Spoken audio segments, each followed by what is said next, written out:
আমি আজ আপনাদের সঙ্গে শেয়ার করছি একদম চিকেনের মতো স্বাদে সয়াবিনের রেসিপি। প্রথমে আলুগুলো সেদ্ধ করার জন্য এখানে জল দিয়ে দিচ্ছি। আলুগুলো আমি একটু বড় টুকরো করে নিয়েছি।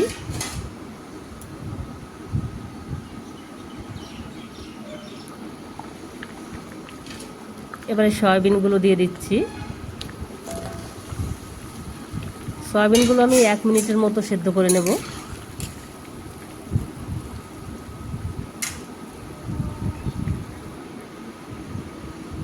আলু ও সয়াবিনগুলো সেদ্ধ হয়ে গেছে, এবার নামিয়ে নিচ্ছি।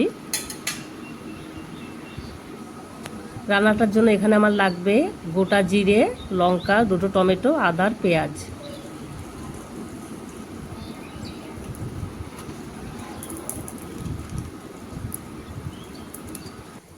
কড়াইতে তেল দিয়ে দিচ্ছি, আলুগুলো ভেজে নেব।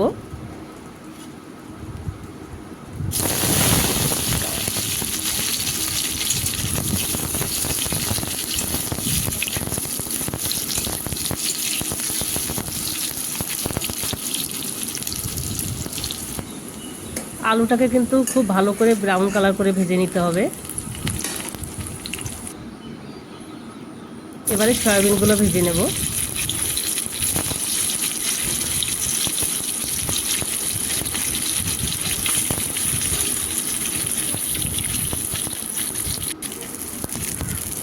সয়াবিনগুলো খুব ভালো মতো ভেজে নিয়েছি।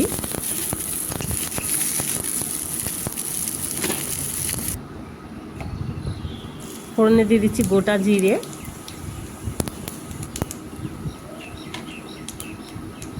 কুচনো পেঁয়াজটাকে আমি পেস্ট করে নিয়েছিলাম। পেঁয়াজটাকে একটু কষিয়ে নেব। এবারে বাকি মশলাগুলো দিয়ে দিচ্ছি।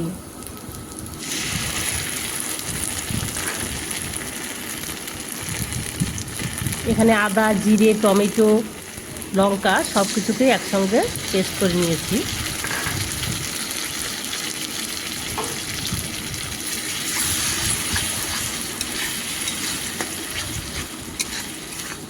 মশলাগুলো খুব ভালো মতো কষিয়ে নেব।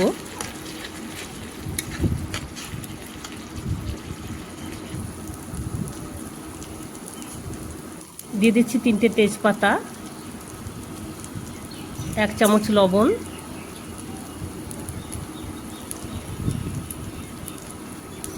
হাফ চামচ হলুদ,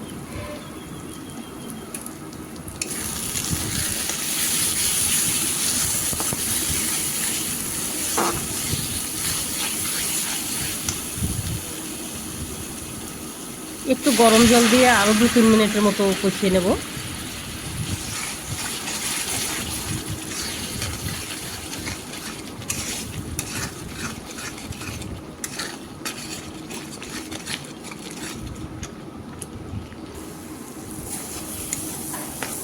মশলা আমি এখানে খুব ভালো করে কষিয়ে নিয়েছি।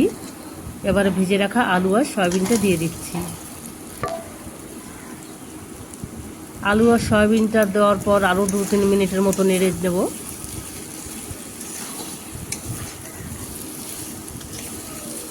মশলা কিন্তু খুব ভালো মতো কষানো না হলে রান্নাটা খেতেও ভালো লাগবে না।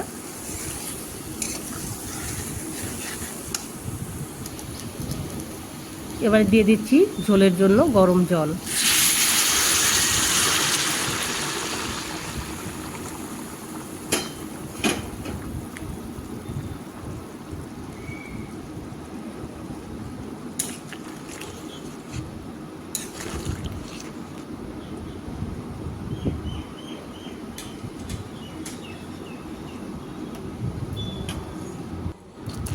ঝোলটা কম হয়ে গেছে, আর একটু জল দিয়ে দিচ্ছি, কারণ সয়াবিন অনেকটাই ঝোল টেনে নেবে। এবার 5 মিনিটের মতো ঢাকা দিয়ে দিচ্ছি।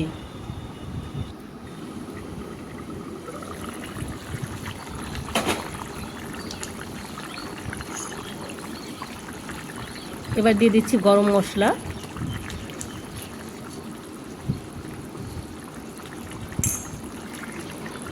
গরম মশলা দিয়ে আরও 2 মিনিটের মতো আঁচটাকে মিডিয়াম আঁচে রেখে ঢেকে দেব।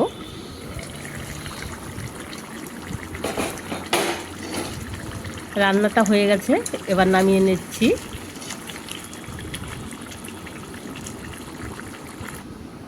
ভিডিওটি ভালো লাগলে লাইক, শেয়ার, সাবস্ক্রাইব করবেন।